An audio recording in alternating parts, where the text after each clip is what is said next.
আমি একদিন অসুস্থ হয়ে যাই। আর আমার স্বামী বোকার মতো তার মধ্যে কোনো রোমান্টিকতা হাসি আমি কোনোদিন দেখিনি। আমি অসুস্থ হওয়ার পর আমাকে হাসপাতালে নেওয়া হয়। তারপর ডাক্তার সাহেব আমার সাথে গোপনে। বাকি কথাগুলো গল্পতেই বলছি। হ্যালো বন্ধুরা, কেমন আছো তোমরা সবাই? আমি তোমাদের সবার প্রিয় কেয়া আপু, তোমাদের জন্য নিয়ে এলাম একটা নতুন গল্প। আজকের গল্পটা শুনলে তোমাদের 100% হাত নাড়াতে হবে। প্রতিদিন নিয়মিত ঘোপাগপির গল্প পাওয়ার জন্য আর আমার সাথে কথা বলতে চাইলে আমার চ্যানেলটি সাবস্ক্রাইব করে নোটিফিকেশন বেলটি অল করে রাখুন। তো গল্পটি শুরু করা যাক। আমার স্বামী আমার থেকে বয়সে বেশ বড়। নিজেকে আমি তার সাথে কিছুতেই খাপ খাওয়াতে পারিনি। বোরিং একটা মানুষ। মিষ্টি করে কথা বলতে জানে না, ভালোবাসা বোঝে না। একজন রোমান্টিক মানুষের মধ্যে যে গুণ থাকা দরকার তার সবই আছে তার মধ্যে। বিয়ের পর থেকে এখনো কোথাও তার সাথে আমার ঘুরতে যাওয়া হয়নি। রাত বেরাতে জ্যোৎস্নার আলোতে কখনো একসাথে দেখা হয়নি। আমার খুব ইচ্ছা করত দুজন মিলে একসাথে কোথাও ঘুরতে যাব, রেস্টুরেন্টে খাব, কিন্তু তার নাকি এসব ভাল লাগে না। জ্যোৎস্না হলে যদি বলি চলো ছাদে যে একটু জ্যোৎস্না দেখে আসি, সে বলে জানালা দিয়ে দেখো, এত রাতে ছাদে ভূত আছে, ঠ্যাং ধরে আকাশে নিচে ফেলে দেবে। কখনো কক্সবাজার যাইনি আমি। যদি বলি এবার অফিসের চাপ কমলে ছুটি নিয়ে চলো না, একটু কক্সবাজার ঘুরে আসি, সে বলে পানি তো আমার বাড়ির সামনে বিলে আছে, ওখানে ডুব দিলেই তো হয়। জিনিস তো একই, সমুদ্রতেও পানি এখানেও পানি।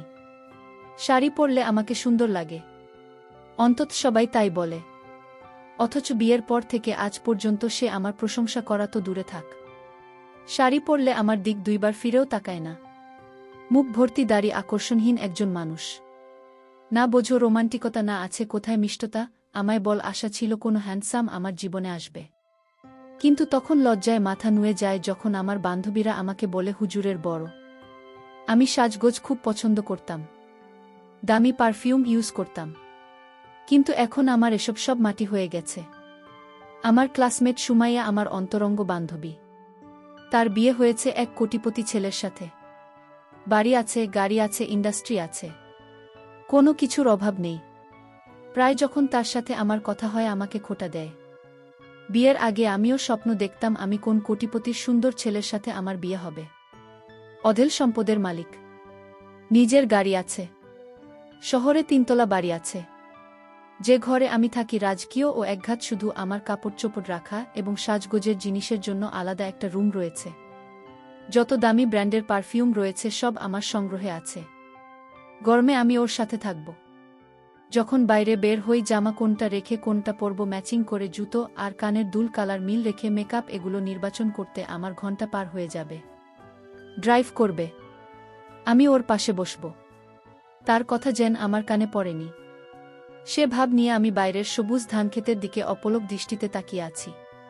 কোনো অনুষ্ঠানে গেলে তার বন্ধুরা আমার প্রশংসা করে, তার বন্ধুর স্ত্রীরা আমাকে ঘিরে ধরে, ভাবি শাড়িটা অনেক সুন্দর, কত টাকা দিয়ে কিনেছেন ভাবি, কোনো পার্লার থেকে এসেছেন, আমি আপনার মতো এমন শাড়ি কোথায় পাব, আরও কত কি। তখন গর্বে আমার মনটা ফুলে উঠত। বিয়ের পূর্বে প্রতি রাতে এমন স্বপ্ন দেখতে দেখতেই আমি ঘুমোতাম। বিয়ের পরও অনেক রাতে আমি আমার অতীত স্বপ্ন রাজ্যে বিচরণ করতাম, কিন্তু বেসুরে মোটা কণ্ঠের ডাকে আমার স্বপ্ন ভঙ্গ হতো। হিমার মা উঠ ফজরের আয়ান দিয়েছে।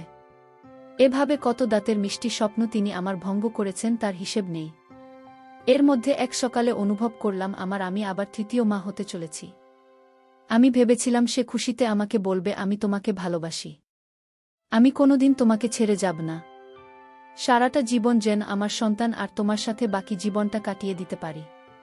কিন্তু ও কোনো রিয়াকশনই দেখাল না। খুশি হয়েছে না, রাগ হয়েছে না, অন্য কিছুই বুঝলাম না। শুধু আলহামদুলিল্লাহ বলেই শেষ। মেজাজটা চরম খারাপ। মনে মনে সারাদিন নিজের কপালকে গালি দিয়েছি। আল্লাহ, এই ছিল আমার কপালে। তোমার দুনিয়াতে কি আর কোনো রোম্যান্টিক ছেলে ছিল না যে তুমি এই বুড়োর সাথে আমার বিয়ে দিলে? রাতে দেখলাম এক বস্তা ভরে ফলমূল নিয়ে এসেছে, আমিও দেখে মুখ ঝামটি দিলাম। এভাবেই দিন যাচ্ছিল। আমার বারবার মনে হতো যদি তোমার আগে মরে যায়। মাঝে মাঝে রাতে ওকে বলতাম আচ্ছা, যদি আমি মরে যাই তাহলে কি তুমি আরেকটা বিয়ে করবে?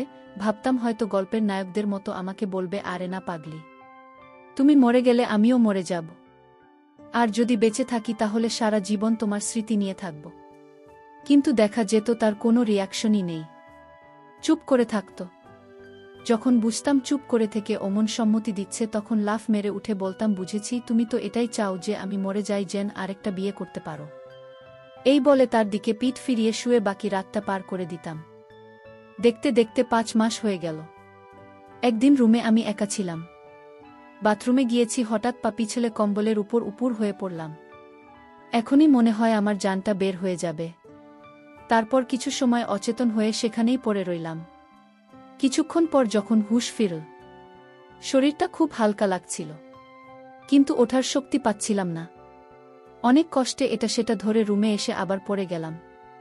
চোখের সব ঝাপসা দেখছি। শাশুড়ি ছিল, অন্য রুমে ডাকতে যাচ্ছি, কিন্তু গলা দিয়ে আওয়াজ বের হচ্ছে না। সবিতা আর নীলুফা ওদের দাদির সাথে ছিল। হঠাৎ নীলুফা রুমে ঢুকে আমাকে দেখে চিৎকার দিয়ে উঠল। বাড়ির সবাই দৌড়ে এলো। আমার কাছে দেখলাম আমার শাশুড়ি ঘর থেকে একটা তোয়ালে নিয়ে আসেন। আমার মুখ দিয়ে কথা বের হচ্ছিল না। ঝাপসা চোখে দেখলাম লম্বা লম্বা হাত পা, একদম ওর মতো। আমার ছেলেটা তখনও কাঁদছিল। তারপর আস্তে আস্তে ওর কাঁপা থেমে গেল। আমি আবার বেহুশ হয়ে পড়লাম। আমার হুঁশ আসে 5 দিন পর ঢাকা 28 বেডের আইসিইউতে। আমি হাসপাতালের বেডে শুয়ে আছি। আমি যেন মরে গিয়েও বেঁচে গেলাম। মনে মনে ভাবলাম, এরকম সংসার থেকে আমি মরে গেলে ভালো হতো। তখন একজন ডক্টর আমার কাছে আসলো। এসে জিজ্ঞেস করল, তোমার আপনজন কোথায়? আমি তো কাউকে দেখতে পাইনি। আমি কেঁদে কেঁদে ডক্টর সাহেবকে বললাম, দেখুন, আমার স্বামী আমাকে তেমন পছন্দ করে না। আমার কোনো কথাই সে রাখে না। তার মধ্যে কোনো রোমান্টিকতা নেই, হাসি আনন্দ নেই। আমি এমন একটা লোকের সাথে সংসার করছি, আমি আর পারতাছি না। আল্লাহ হয়তো আমার কপালে এরকম স্বামী পাব, এটাই লেখা ছিল। ডাক্তার সাহেব দেখতে অনেক সুন্দর। ডাক্তার সাহেব বলল, আপনি এত সুন্দর একটা মেয়ে, তারপরও আপনার স্বামী আপনাকে অবহেলা করে। আপনাকে একটা কথা বলতে চাই, যদি আপনি কোনো কিছু মনে না করেন। আমি বললাম, কি কথা ডাক্তার সাহেব? ডাক্তার সাহেব বলল, আমি আপনাকে বিয়ে করতে চাই। আমি বললাম, এটা কিভাবে সম্ভব? আমি একটা সাধারণ মেয়ে আর আপনি একজন ডাক্তার, আপনার সাথে আমার বিয়ে, এটা আপনার বাবা মা মেনে নিবে? ডাক্তার বলল, সেটা আমি দেখব, আপনি রাজি থাকলে আমার মা বাবাকে আমি রাজি করাব।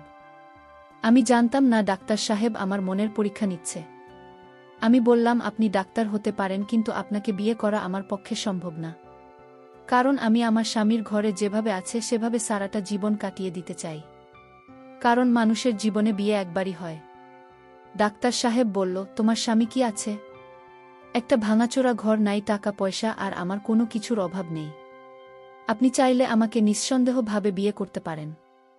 ডাক্তার সাহেব, আর একটা কথা বলবেন না? আমার স্বামী হয়তো আমাকে ভালোবাসে না, আমার প্রতি তেমন একটা দেখাশোনা করে না, তাতে কি হয়েছে? আমার স্বামী আমার কাছে মহান। ডাক্তার তখন চোখের পানি ছেড়ে বলল, সত্যিই তুমি একজন সত্যিকারের নারী। আমি আসলে আপনাকে বিয়ে করতে চাইনি। আপনার মন তাকে পরীক্ষা করেছিলাম যে আপনি আপনার স্বামীকে কতটা ভালোবাসেন। তারপর ডাক্তার সাহেব আমাকে এমন দৃশ্য দেখাল, সেটা দেখে আমি অবাক হয়ে যাই। ডাক্তার সাহেব বলতে লাগল, আপনি ভেবেছেন আপনি অপেক্ষা করছেন, কিন্তু কেউ আপনাকে দেখতে আসে না। আপনি ভেবেছেন আপনার স্বামী আপনাকে ভুলে গেছে। ভেবেছেন আপনার শ্বশুরবাড়ির কেউই আপনাকে দেখতে আসলো না হাসপাতালে। আপনি দুঃখে কষ্টে কান্না করছেন। ভেবেছেন এখন ওদের বাড়িতে নতুন বউ আনার আলোচনা চলছে, হয়তো সে পাত্রী তালাশে ব্যস্ত। আরও বিভিন্ন আজেবাজে চিন্তা আপনার মাথায় ঘুরপাক খেতে লাগল, তাই তো? তারপর দিন কেটে যায়, আপনাকে দেখতে কেউ আসে না।